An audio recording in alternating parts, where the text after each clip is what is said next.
Nah, saudara-saudara, saya mengajak kita semua untuk membaca dari Injil Yohanes pasal yang ke-12. Injil Yohanes pasal yang ke-12 dimulai dari ayat yang ke-20 sampai ayat yang ke-27. Saya akan bacakan untuk Bapak Ibu sekalian.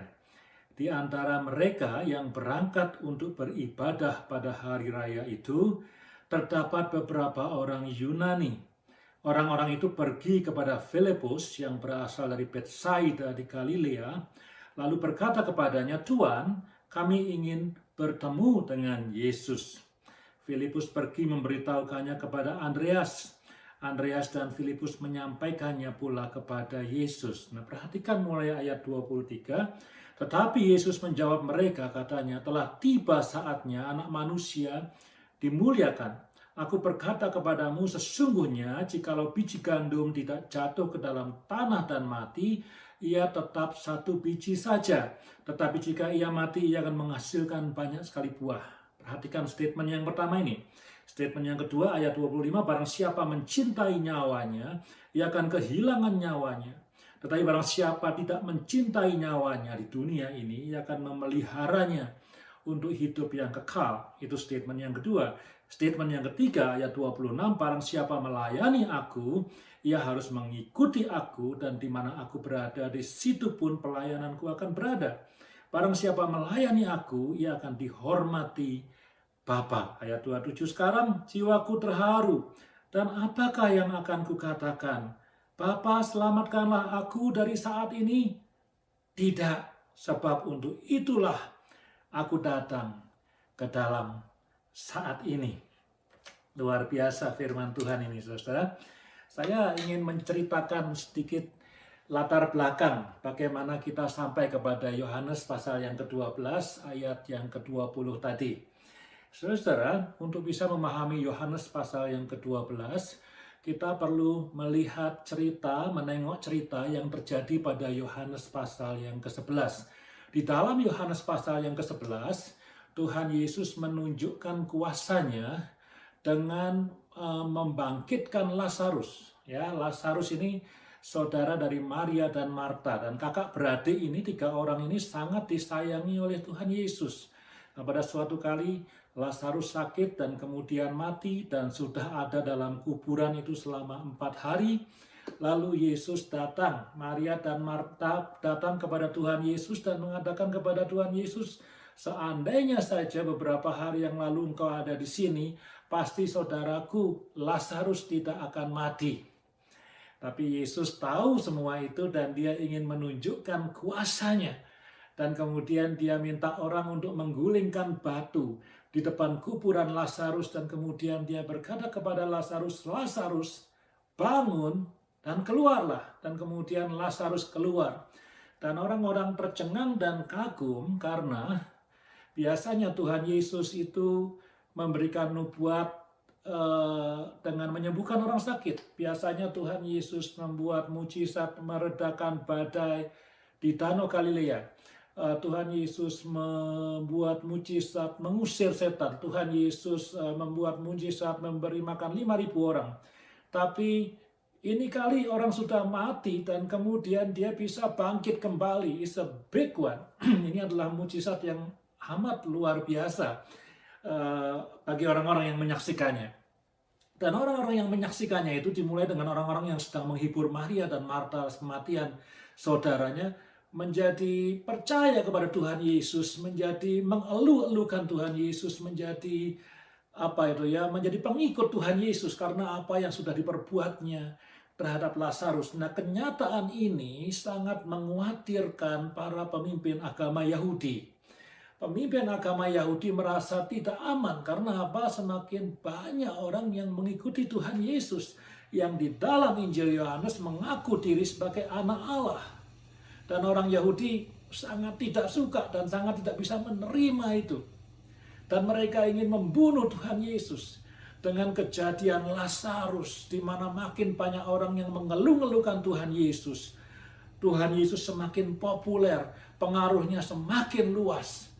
Orang-orang Yahudi menjadi dongkol dan ingin sekali untuk membunuh Tuhan Yesus. Bukan itu saja, Kalau kita perhatikan pada pasal yang ke-11, orang-orang Yahudi juga ingin membunuh Lazarus. Karena apa?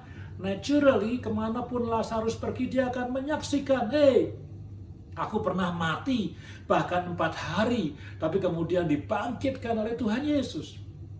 Jadi pemimpin agama Yahudi ingin membunuh baik Tuhan Yesus dan Lazarus. Jadi kalau saudara perhatikan, di satu sisi ada orang-orang yang mengeluh-ngeluhkan Tuhan Yesus, ada orang yang percaya kepada Tuhan Yesus, ada orang yang mengikuti Tuhan Yesus, tapi di sisi lain ada orang-orang yang tidak suka kepada Tuhan Yesus. Bukan cuma tidak suka, mereka membenci Tuhan Yesus. Bukan hanya membenci, mereka ingin membunuh Tuhan Yesus, yaitu para pemimpin agama Yahudi. Saudara, perhatikan bahwa hidup kita sekarang ini di dunia ini, kita ubahnya seperti apa yang dialami Tuhan Yesus. Tentu dalam kehidupan kita ada orang-orang yang menyukai kita, ya.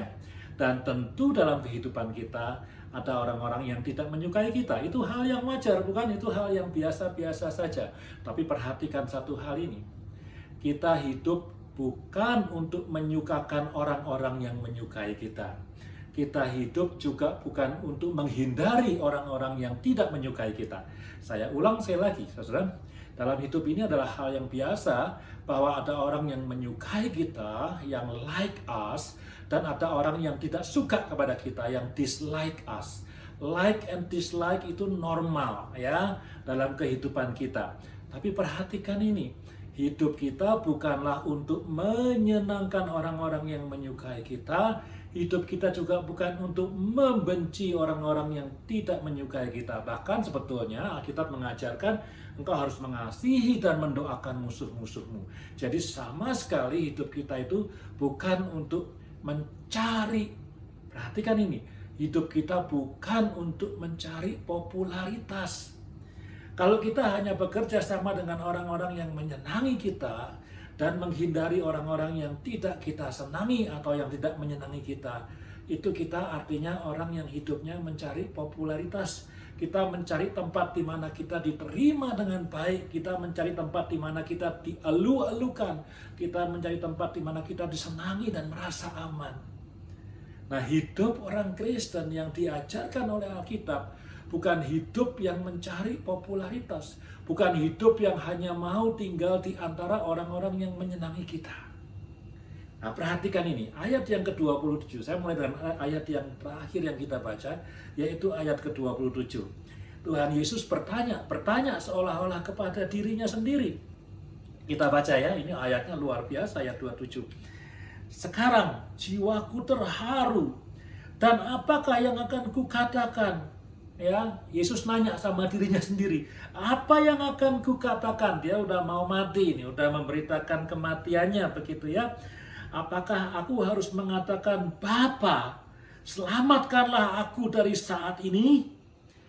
Yesus jawab sendiri pertanyaannya, tentu tidak, tentu tidak. Sebab apa? Sebab untuk itulah aku itu datang ke dunia ini saat ini. Jadi Tuhan Yesus tahu betul the purpose, the goal, kenapa dia turun ke dunia ini.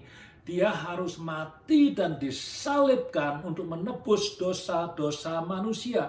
That is the purpose, that is the calling, that is the goal of his life.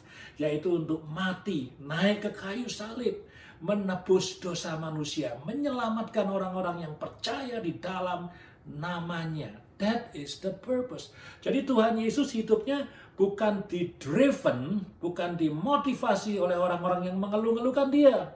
Tuhan Yesus juga hidupnya tidak menghindari orang-orang yang mengancam untuk membunuh dia. No, dia tanya tadi kan, apakah saya perlu minta kepada Bapa untuk menyelamatkan diriku supaya aku tidak mati disalib? Tuhan mengatakan no, karena apa? Because I knew the purpose, the calling, and the goal of my life. Karena itu aku akan maju terus. Nah, Bapak Ibu saudara sekalian barangkali ingat dengan buku yang bestseller judulnya Purpose Driven Life. Nah, itulah hidup orang Kristen. Yesus memberikan contoh bagaimana hidupnya itu purpose driven. Bukan driven by people who like him, bukan driven by people who don't like him, but driven by the purpose that God has in him. Nah, saudara, ini yang pertama, ya. Nanti kita bicara bahwa tema Paskah dan tema Lent adalah the path to victory, ya, the path to victory. Jadi jejak langkah menuju kepada kemenangan. Kunci pertama adalah hidup kita haruslah purpose driven, calling driven, goal driven, bukan popularity driven. Perhatikan ini. Orang bisa dikatakan menyelesaikan pertandingan, komplit menyelesaikan pertandingan, jika dia melewati garis finish. Jadi tujuan kita dalam race, dalam pertandingan lari adalah garis finish. We have to pass the finish line to be considered complete and accomplished.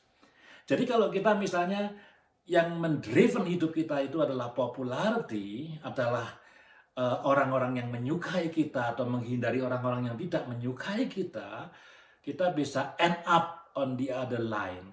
Kita bisa sampai kepada garis finish yang lain yang bukan ditentukan untuk kita. Ya, jadi kalau kita mau considered to be complete and accomplished and finished, we have to pass the finish line. Purpose driven, calling driven. Bukan popularity driven. Itu yang pertama, the path to victory. Mari kita baca ayat 24. Ini yang kedua.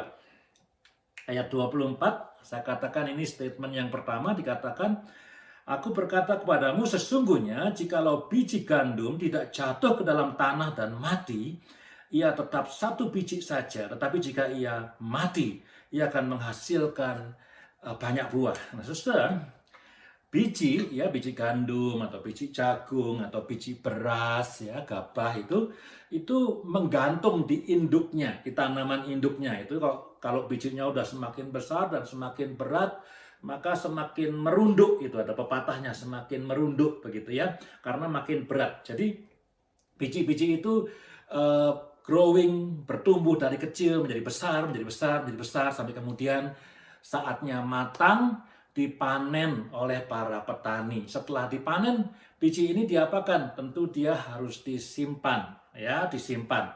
Untuk apa? Sebagian dijual, tentu ini kalau bicara soal pertanian, dijual. Kalau gandum kemudian nanti jadi roti yang kita makan setiap hari. Kalau beras jadi nasi yang kita makan setiap hari. Kalau jagung ya jadi jagung, tepung, dan segala macam biji jagung yang kita makan setiap hari. Itu kalau kita berpikir untuk panen. Tapi biji ini akan ditaruh di tempat yang aman, dalam kontainer atau dalam karung yang aman dengan suhu tertentu. Ya, ini karena dulu pernah belajar pertanian, ya, waktu kuliah dulu, dengan suhu tertentu. Tujuannya apa? Supaya tidak berjamur bijinya, supaya tetap layak untuk bisa dimakan. Karena kalau bijinya terlalu panas, terlalu lembab, apa yang akan terjadi? Akan pecah, akarnya keluar gitu ya. Jadi itu temperatur sangat menentukan, kelembapan sangat menentukan. Biji itu harus disimpan baik-baik di tempat yang aman. Tidak terlalu terang, tidak terlalu gelap. Temperatur harus tepat, suhunya harus tepat, kelembapannya harus tepat, ya. Dan juga ada maksimumnya sampai berapa lama biji itu bisa disimpan. Kalau saya boleh katakan itu menggambarkan bagaimana biji itu dirawat, disimpan supaya dia itu tetap dalam keadaan yang cozy, dalam keadaan yang baik, comfortable, begitu ya. Nah, saudara, biji yang jatuh ke tanah nasibnya berbeda. Padahal bijinya sama dari pohon yang sama, tapi nasibnya berbeda. Ini sekali lagi pengalaman dari dulu di laboratorium ketika kuliah di IPB. Kalau kita menanam biji, misalnya biji jagung kita tanam, atau biji tomat kita tanam, atau biji apa saja kita tanam, maka kita harus apply chemical, ya, pembunuh serangga. Karena apa? Salah satu binatang yang suka untuk mencuri biji-biji kita itu semut dan serangga-serangga yang lain. Jadi kalau saya pergi ke toko pertanian misalnya, ada di sana obat anti semut, ditaburkan di sekitar biji. Untuk apa? Untuk mengusir semut-semut yang mau mencuri benih atau biji yang kita tanam tadi. Artinya apa?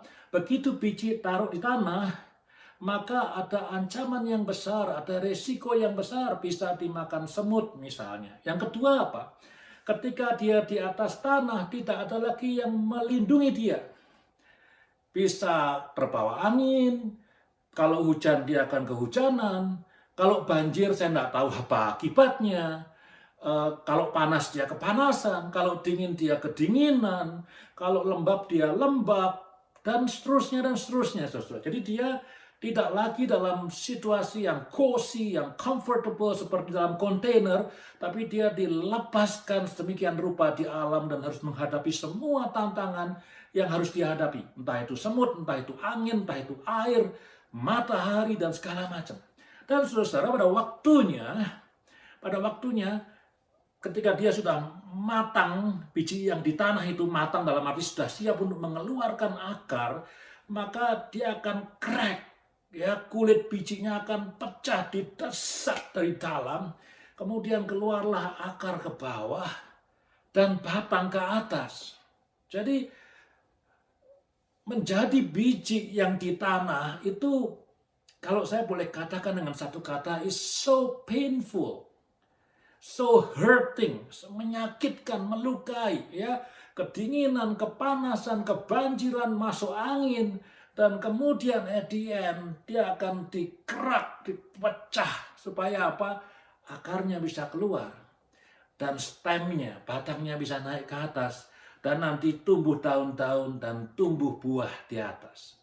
Tanpa semua proses itu, kalau dia hanya di kontainer yang dijaga temperatur, dijaga kelembapan, dijaga sinarnya, dia tidak akan pernah bisa mengeluarkan akar dan mengeluarkan batang dan menghasilkan buah sama sekali.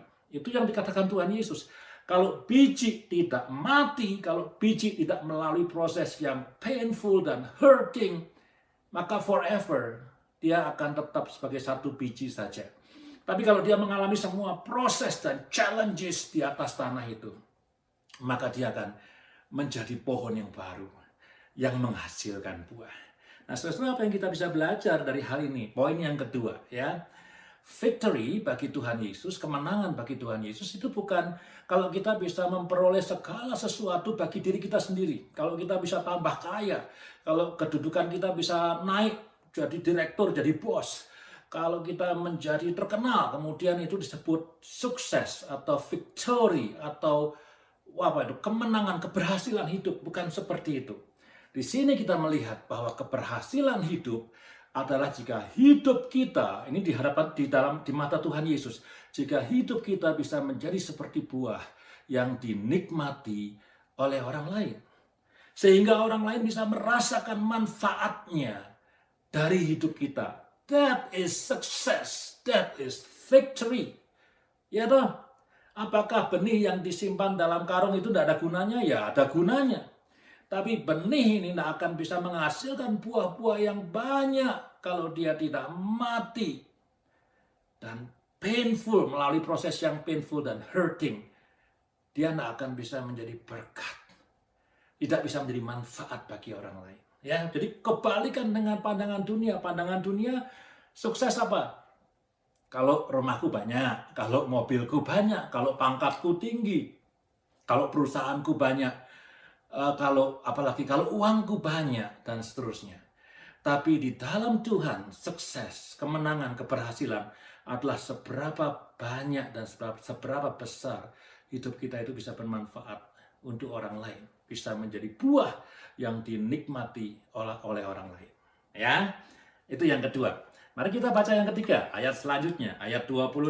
Ayat 25. Barang siapa mencintai nyawanya, ia akan kehilangan nyawanya. Tetapi barang siapa tidak mencintai nyawanya dunia ini, ia akan memeliharanya untuk hidup yang kekal. Saudara, apakah firman ini sebetulnya mengajak kita untuk, ayo deh kalau gitu kita bunuh diri aja rame-rame, ya kan? Katanya barang siapa yang mencintai nyawanya akan kehilangan nyawanya. Barang siapa yang tidak mencintai nyawanya, dia akan mendapatkan hidup yang kekal. Ya, tidak mencintai nyawanya, kalau gitu ya kita bunuh diri aja rame-rame. Tentu bukan itu maksudnya, saudara, ya. Tapi perhatikan ini, saya akan memberikan contoh dalam kehidupan kita. Manusia paling tidak suka kalau dia kehilangan sesuatu. Kehilangan apa saja? Setelah kehilangan uang happy nggak? Nggak happy kan? Saya nggak happy kalau duit saya hilang. Misalnya saya tidak sengaja habis belanja dompetnya jatuh, tidak masuk kantong, kemudian jatuh ke jalanan dan kemudian tidak pernah ketemu dan di dompet itu ada uang. Uangnya nggak banyak barangkali, let's say $100. Tapi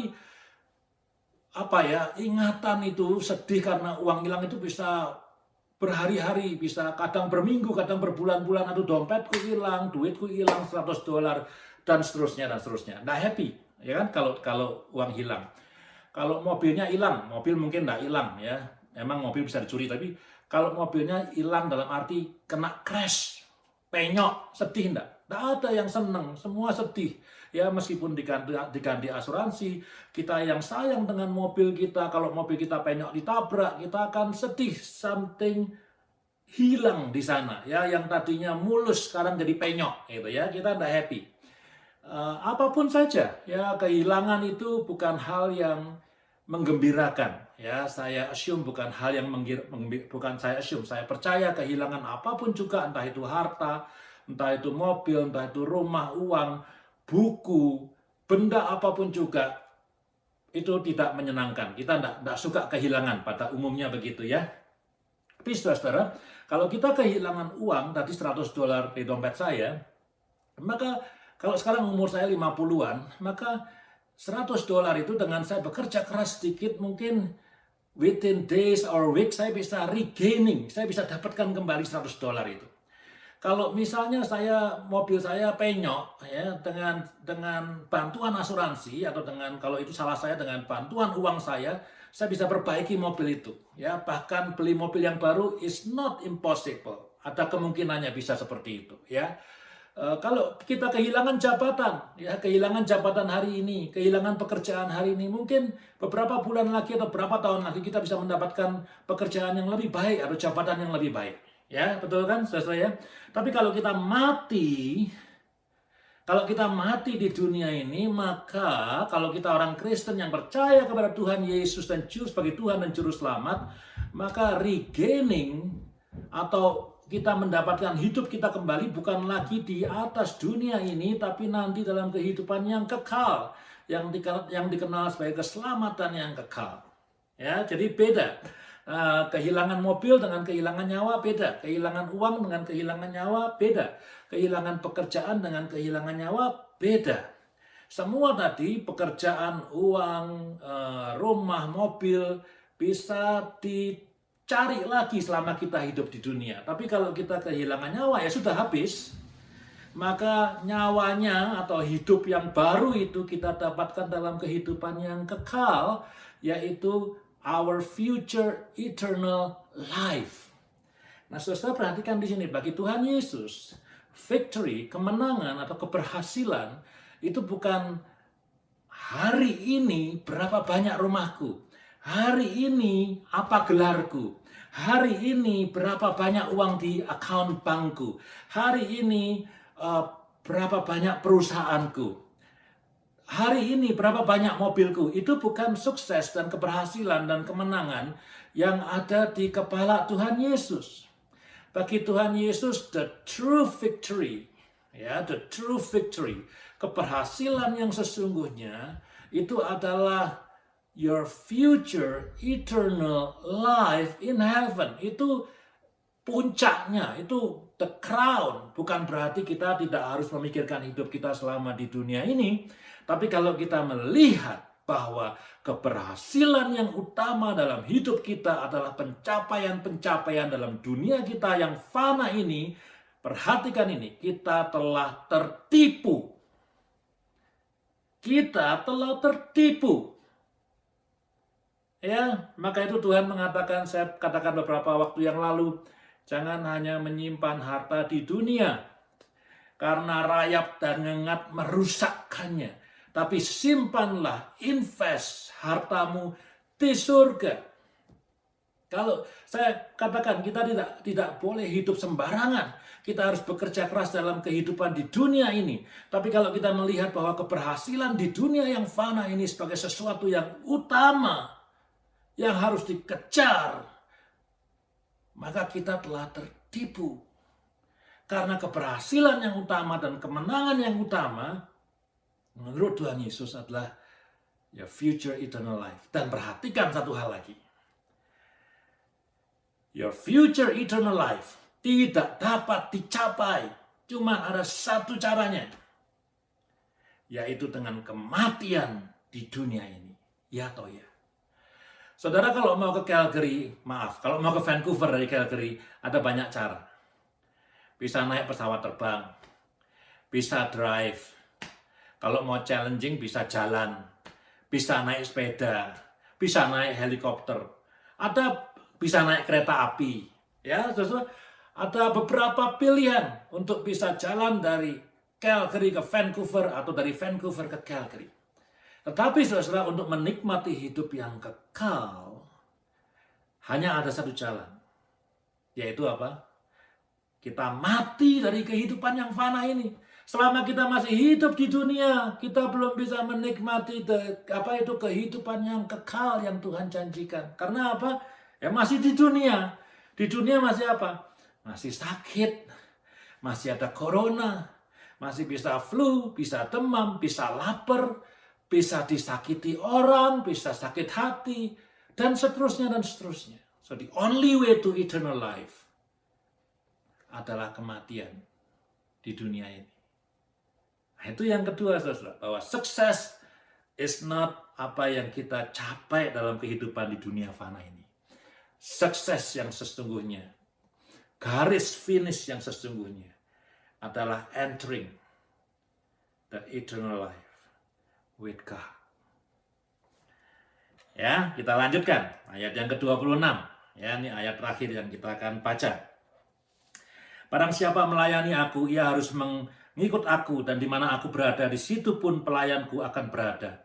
Barang siapa melayani aku, ia akan dihormati Bapa.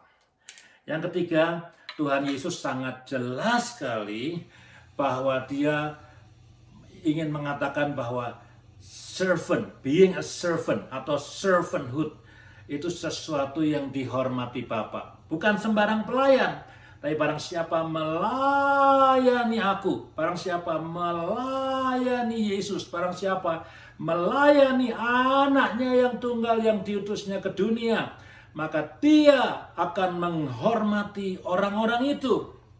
Ya, nah perhatikan ini. Bagaimana dunia melihat berhasil? Bagaimana dunia melihat kemenangan? Bagaimana dunia melihat victory? Dunia melihat berhasil dan victory kalau kita bisa apa? Kalau kita bisa jadi bos, bukan kalau kita jadi pelayan, tuh. Dunia melihat keberhasilan kalau kita bisa menjadi direktur, bukan menjadi office boy. Saya tidak merendahkan profesi office boy, saya tidak merendahkan profesi pelayan, tapi dunia melihat keberhasilan itu sebagai being boss, being a leader, being a manager, bukan being a servant. Tapi Tuhan Yesus mengatakan bahwa keberhasilan itu atau hormat itu akan diberikan kepada orang-orang yang mau melayani Yesus. Nah, saudara, pada ayat yang ke-26 ini juga ada diskusi sedikit mengenai lokasi. Lokasi itu tempat. Tuhan Yesus mengatakan kalau engkau mau melayani aku, engkau harus berada di mana aku berada. Itu lokasi. Kalau engkau mau melayani aku, engkau harus berada di tempat di mana aku berada. Ini mengatakan apa? Bahwa kita tidak mungkin bisa melayani Tuhan Yesus kalau kita tidak dekat dengan Tuhan Yesus. Kita mungkin bercanda, kan sekarang ada Zoom, Pak, ada Facebook, Pak, ada YouTube, Pak, ya, dan seterusnya dan seterusnya. Perhatikan, relasi pribadi dengan Tuhan Yesus itu tidak sama dengan ibadah via Zoom, tidak sama dengan menonton film di Facebook, tidak sama dengan atau di YouTube, tidak sama. Relasi dengan Tuhan Yesus harus dibangun, ya. Kemarin kita belajar dari Bible study yang dipimpin oleh Ali. Kita harus membangun iman kita dari dasar yang paling suci. Ya, jadi relasi dengan Tuhan itu begitu penting untuk dibangun. Kita tidak akan bisa melayani Dia kalau kita tidak dekat dengan Dia. Kalau kita tidak tersambung dengan Dia. Kalau if we are not connected to God, we cannot serve Him. Nah, saudara, saya ingin mengatakan bahwa ketika saya mempersiapkan khotbah ini, saya jadi bisa mengapresiasi orang-orang yang melayani sebagai misionaris. Di abad yang lalu banyak misionaris yang meninggalkan negaranya, biasanya negara-negara barat, Eropa atau Amerika, pergi jauh ke Afrika, pergi jauh ke Indonesia, pergi jauh ke mana-mana tempat, ke India, untuk mengabarkan kabar baik Injil tentang Yesus Kristus. Saya bisa appreciate itu, karena apa, saudara? Tidak mudah untuk orang yang tadinya tinggal di Amerika, di Jerman, di Belanda, di Inggris, untuk kemudian pindah ke negara berkembang yang sama sekali berbeda situasinya dan melayani di sana. Saya bisa appreciate, bisa menghargai kerja para misionaris itu yang luar biasa. Karena apa, saudara? Seolah-olah Tuhan mengatakan, kalau engkau diam di Amerika, kalau engkau diam di Belanda, kalau engkau diam di Jerman, kalau engkau diam di United Kingdom, well, mungkin mereka semua sudah mendengarkan Injil. Tapi perhatikan umatku yang di Indonesia, atau bukan umatku, perhatikan orang-orang yang di Indonesia, perhatikan orang-orang yang di India, perhatikan orang-orang yang di Afrika, mereka perlu Injil. Karena itu engkau mesti pergi memberitakan Injil. Dan kemudian orang-orangnya tergerak menjawab panggilan itu, dan kemudian menjadi misionaris memberitakan Injil. Saya bisa appreciate Mother Teresa. Dia melayani di Calcutta, orang-orang miskin, sakit kusta. Dia mengatakan apa? Setiap kali aku membasuh kaki orang sakit kusta yang berdebu dan kotor itu, aku melihat kaki Yesus. Setiap kali aku mengusap wajah seorang yang sakit kusta yang sama sekali tidak ganteng dan tidak cakep itu, aku usap wajahnya berdebu, wajahnya kotor, legam, hitam, aku melihat wajah Yesus. Setiap kali aku menyisir rambut orang kusta itu, aku melihat rambut Tuhan Yesus. Mother Teresa mengatakan, aku melayani. Ketika aku melayani orang-orang ini, aku melayani Yesus. Tuhan mengatakan, engkau tidak bisa melayani aku kalau engkau tidak berada bersama-sama dengan aku. Mother Teresa yang dari Albania sana, dari Eropa Selatan Timur, itu kemudian pindah ke India karena panggilan itu. Karena di sana ada kaki Yesus, ada wajah Yesus, ada rambut Yesus, ada punggungnya Yesus, ada tangannya Yesus yang dia perlu rawat dan dia perlu kasihi. Demikian juga para misionaris yang pergi menyeberang benua. Saudara-saudara, manusia itu tidak suka pindah, ya. Karena apa? Ini mengganggu comfort zone-nya dia. Minggu lalu kan kita belajar soal bagaimana kita bangkit meninggalkan comfort zone, ya. Nah, orang-orang yang orang tuh pindah itu malas karena comfort zone-nya terganggu. Coba perhatikan kalau kita mau interview pekerjaan, ya, mau dikasih pekerjaan. Pertanyaan apa yang biasanya kita tanya? Di mana kerjanya? Kalau harus pindah keluar kota, saya perlu waktu untuk memikirkannya dulu. Terutama kalau punya family. Kalau single, bisa pergi kemana aja. Tapi kalau punya family, then we need to think. Talk to our spouses, talk to our children, bahwa kita akan pindah ke tempat yang baru. Itu kalau pindahnya hanya kota. Kalau pindahnya provinsi, kalau pindahnya negara, kalau pindahnya benua, makin banyak pertimbangan yang kita perlu pikirkan. Ya. Tapi Tuhan Yesus mengatakan apa? Engkau tidak bisa melayani aku kalau engkau tidak berada di tempat di mana aku berada. Manusia ingin berada di tempat yang menyenangkan dirinya. Manusia ingin berada di tempat yang nyaman buat dia. Tapi Tuhan mengatakan, if you want to serve me, you have to be in the place, di tempat di mana aku berada. Dan sebetulnya, saudara-saudara, secara tidak sadar Tuhan mengatakan, aku akan disalibkan dan mati di sana. Kalau engkau mau melayani aku, engkau harus di tempat di mana aku berada, bukan di tempat di mana engkau merasa nyaman. Itulah yang disebut dengan keberhasilan. Nah, saudara, saya akan tutup khotbah pada hari ini sangat simple sekali. Path to victory, path to glory. Nomor 1. Jangan hidup pursuing popularity. Kita harus hidup purpose driven, calling driven. Saya tidak ingin membahas bahwa kita punya calling yang particular. Oh, saya dipanggil untuk mengajar, dia dipanggil untuk menyanyi, dia dipanggil untuk memasak, dia dipanggil untuk menginjil. Bukan itu maksud saya. Ya, Alkitab is very clear, the Bible is very clear about God's calling. Misalnya Tuhan memerintahkan kita untuk mengasihi Dia dengan segenap hati, segenap pikiran, dengan segenap daya. Dan kita dipanggil untuk mengasihi sama manusia seperti kita mengasihi diri sendiri. Do it. Do it. It's not about popularity.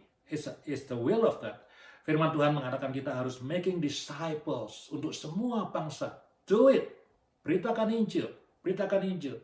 Jangan, aku tidak mau memberitakan Injil karena aku takut. Nah, itu hidup pursuing popularity. Tapi tugasku memberitakan Injil. Orang senang atau orang tidak senang, it's not my business. My business is to accomplish, to pass the finish line. Alkitab mengatakan, ampuni orang-orang yang bersalah kepada kamu. Ampuni.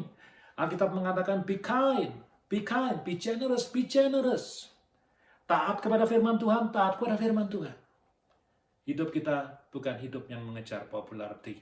Hidup kita harus purpose driven, calling driven, goal driven, obedience driven. Ya, itu yang pertama. Yang kedua, tadi kita sudah baca. Ya, kita harus mengejar bukan menjadi kaya, menjadi pintar, menjadi terkenal, tapi kita harus hidup sedemikian rupa sehingga hidup kita bisa bermanfaat bagi orang lain. Hidup kita bisa menghasilkan buah dan memberkati orang lain. That is victory. Dan untuk itu, kita harus mau meninggalkan tempat yang comfortable. Dilempar ke tanah, kena air, kena angin, diserang semut, apalagi barangkali banjir, lembab, panas. Tapi the end is a strong tree with so many good fruits. Yang ketiga, sukses atau keberhasilan atau victory, it is not about our present life on earth, but it is about our future life in heaven. Dan the only way, saya ingatkan, the only way to enjoy the future eternal life of salvation adalah kalau kita mati dari hidup yang fana ini. Anak-anak saya yang laki-laki suka takut, kadang bertanya, nanti kalau mati bagaimana? Saya sebagai orang tua juga tidak bisa menjelaskan dengan baik bagaimana seharusnya anak-anak ini bersikap. Tapi saya katakan, bagi orang yang percaya kepada Tuhan Yesus, Alkitab mengatakan, berbahagialah engkau yang mati di dalam Yesus. Karena kematian is not the end, but the beginning of a glorious life. Dan yang terakhir, saudara-saudara, kalau kita baca ayat yang ke-26. Keberhasilan bukan menjadi bos, bukan menjadi leaders, bukan menjadi managers. Keberhasilan di mana Tuhan adalah hati yang mau melayani Tuhan. Hati yang mau berada di mana Tuhan berada. Mari kita melayani Tuhan. Di mana Dia berada. Artinya apa? Mari kita mencontoh hidupnya Tuhan. Kalau sampai harus mati di salib, saya katakan kalau sampai harus mati di salib, ini perkataan Tuhan Yesus, engkau tidak bisa melayani aku kalau engkau tidak berada di tempat di mana aku berada. Haleluya, saya berharap sekali firman Tuhan hari ini boleh menguatkan kita untuk menjalani minggu-minggu Lent sampai nanti kita menyambut hari Paskah di mana Tuhan kita Yesus Kristus dibangkitkan dengan luar biasa. Haleluya. Haleluya.